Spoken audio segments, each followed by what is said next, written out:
aan u yeedho aqoon-yahanka Soomaalida reer Ogaadeniya xubin sare oo ka tirsan jabhadda wadaniga xoreynta Ogaadeniya uma baahna in la sii faahfaahiyo oo laan halkan ka sheegno xilka uu qofku hayo iyo wixii la mid ah ila soo dhaweeye fadlan Dr. Reso Xorriyo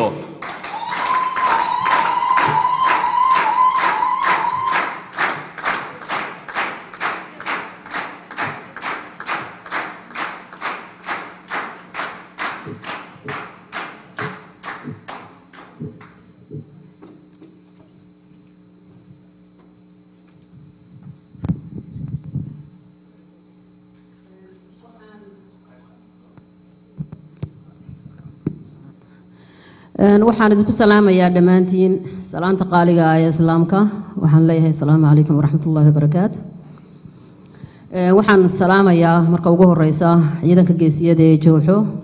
oo aan u fidinayaa salaan kal iyo laaba waxaan salaamayaa madaxda Jowxo kaadirka taageerihiisa iyo shacab weynaha xornimada jecel ee reer Ogaadeniya waxaan salaamayaa dhammaan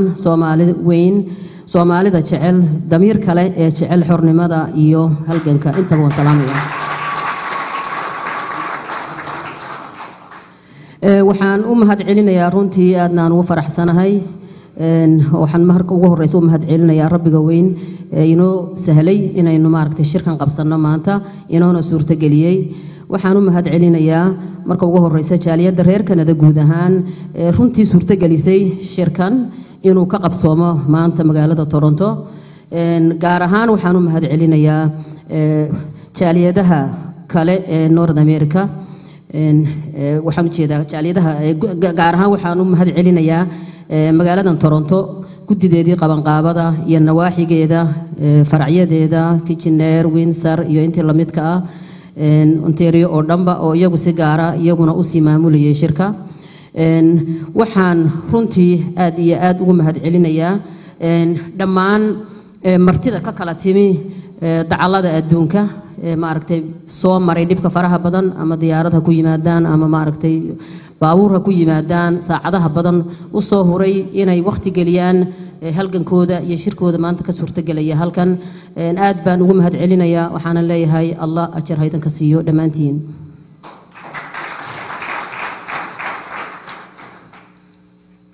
waxaan u mahad celinayaa dhammaan Soomaali weynta nagala soo qayb gashay shirka gaar ahaan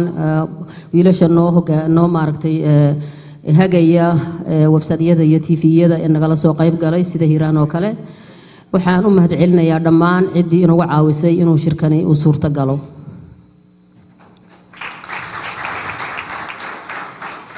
shirkan noocan oo kale ah ujeedooyinkiisa injineerka ayaa sharxay uma baahna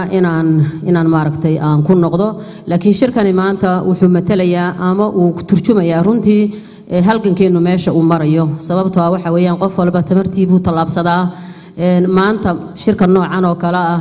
maaragtay intaas oo meelood looga kala yimi wuxuu turjumayaa heerka uu gaadhay halgankeenu iyo meesha uu marayo runtii waana wax aad iyo aad loogu farxo waxay turjumaysaa guul weyn oo aynu gaadhnay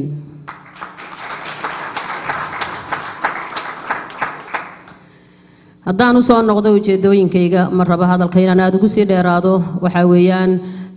halgankan aynu ku jirnaa oo maanta uu hogaaminayo ururkan Jowxo runtii waa halgan aynu kaga soo horjeedno dawlad guun ah oo jirtay kumanaan sano oo gumaysi ah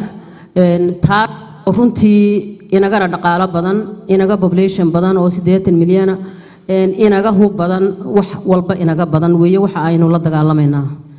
aan la dagaalanay waxa weeyaan inagu maxaynu aynu kaga duwanahay iyaga maxaynu isku hadlaynay oo aynu ku galay halganka ayaa meesha taala runtii waxa weeyaan dadka noocaas aynu sheegano iyo dawladda gumaysiga ee iyada iyo cadawgii isbahaystay ay dhulkeenii ku qaateen khiyaamada dhulkeenii oo ahaa ogadeen dhulkeenii oo ahaa dhulkii murtida iyo suugaanta iyo dhaqanka dhulkeenii ahaa dhulkii quruxda iyo sharafta dhulkeenii ahaa dhulkii barashada diinta iyo cilmiga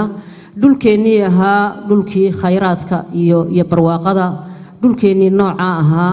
waxay ku qaateen khiyaano ay iyaga iyo cadow kale isu keenba haysteen laakiin su'aashu waxa weeyaan dhulkeenii nooca ahaa ha la qaatee ummaddii reer Ogaadeeniya miyay hadhay oo miyay samreen oo miyay isdhiibeen mise dhulkoodii nooca ahaa ee uu gumaysigu qaatay way ka daba tageen oo way u halgameen su'aashu waxa weeyaan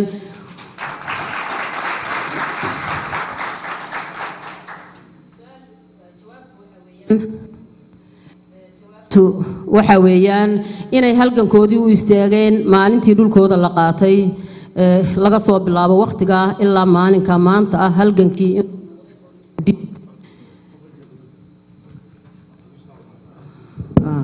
halgankii inuu noqday qori isu dhiib kaas oo aan hal maalina laga nasanin oo geesiyada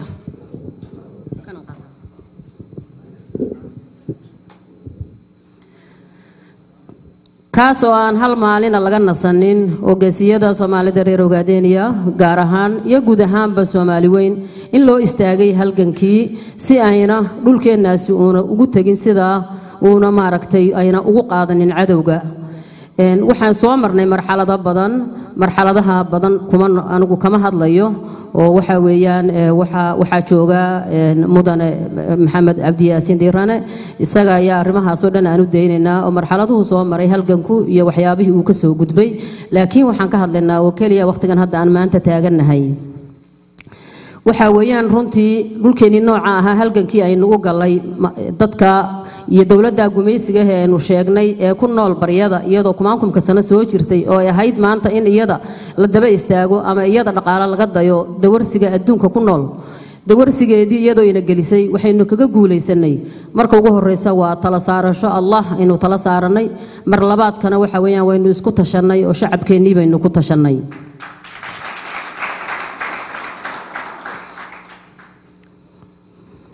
waxaan runtii aan oran lahaa oo aan maanta meeshan u soo istaagay waxa weeyaan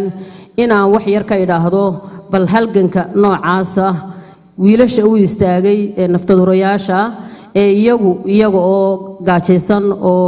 maaragtay haraadan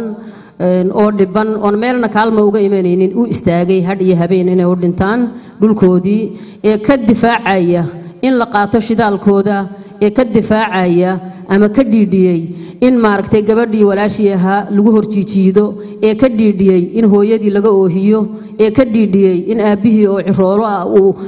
lagu dilo hortiisa wiilka noocaasa ee u istaagay inuu dhibaatada ka qaado dadkiisa iyo dalkiisa xornimadii ummadana uu soo celiyo guulna uu ka gaadho miyuuna istaahilin inaynu kaalmayno aynu barbar istaagno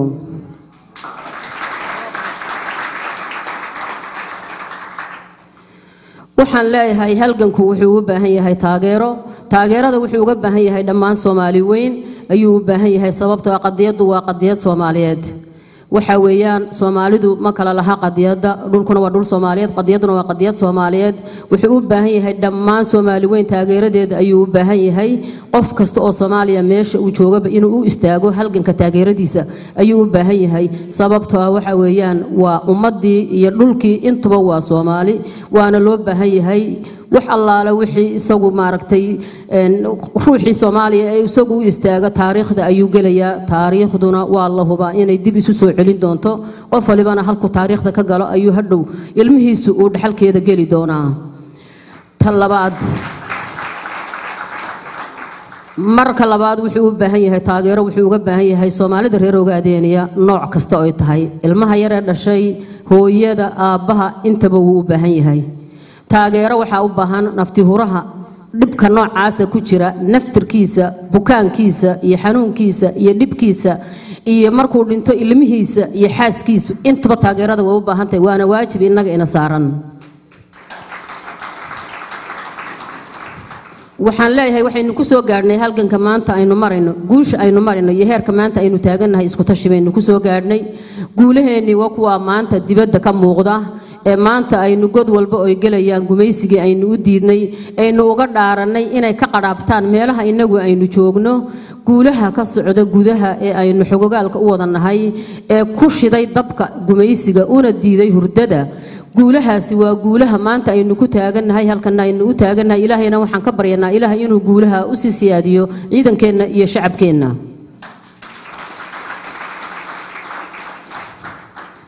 waxaan aad u jecelahay maadaama aan hooyo ahay inaan aad ula hadlo haweenka ayaan aad u jecelahay hooyooyinka in macnaha ay yihiin wiilasha aan ka hadlaynaa ee u taagan halgankii iyo xornimada ummadeena inay yihiin kuwii inagu aynu dhalay kuwii aynu inagu soo korinay waxaan aad uga codsanayaa hooyooyinka caruuraheena saynu u korino inaynu iyagana aynu u korino aynu u barbar istaagno in iyaga iyo caruurtooda iyo ehelkoodaba aynu waajibka caruurteena inaga saaran inuu iyaga inaga saaraado aynu barbar istaagno halganka ayaan aad idinka rajaynayaa aadna idinkula dardaarmayaa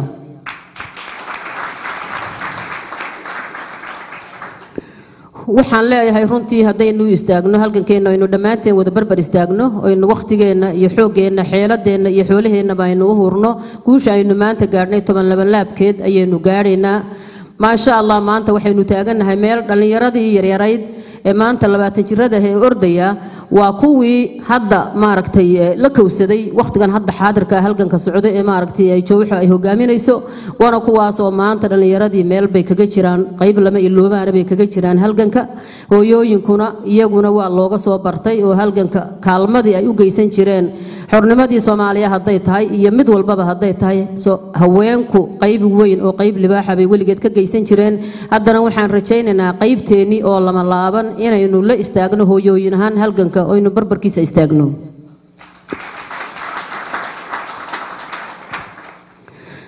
waxaan ku soo gabagabeynayaa dardaaran aan la dardaarmayo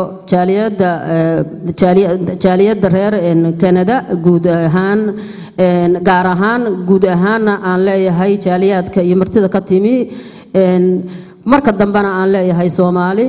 jaaliyadaha reer Canada waxaan leeyahay dadaalkiina halka ka sii wada waxaan rajaynayaa inaad maaragtay marka ku xiga ee leedinku yimaadana aad idinkoo intan ka sii heer sareeyo leedinku iman doono hawshiinuna ay intan ka sii fiicnaan doonto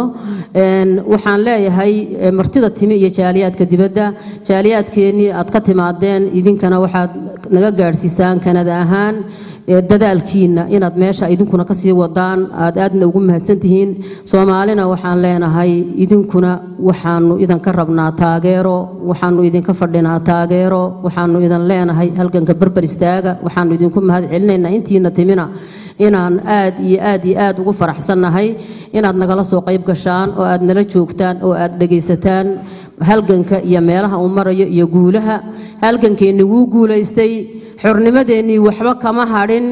saxadeedii way muuqataa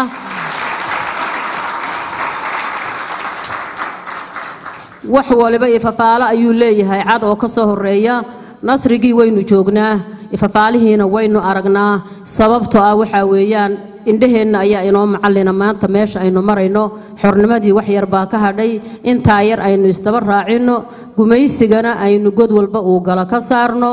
intaas ayaan idinkula dardaarmayaa iyo xornimo ogaadeen yaa xorowdo laba dhilifka iyo gumaysigu ha dhaco idinkuna guulaysta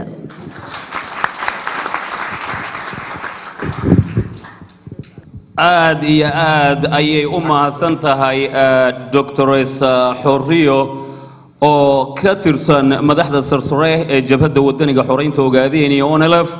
waxayna Dr.sadu aad u qaadaa dhigtay guud ahaanba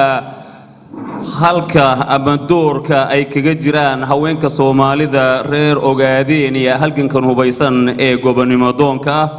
haweenka Soomaalida ogaadeenayana waa lafdhabarka halgankan hubaysan ee gobonimo doonka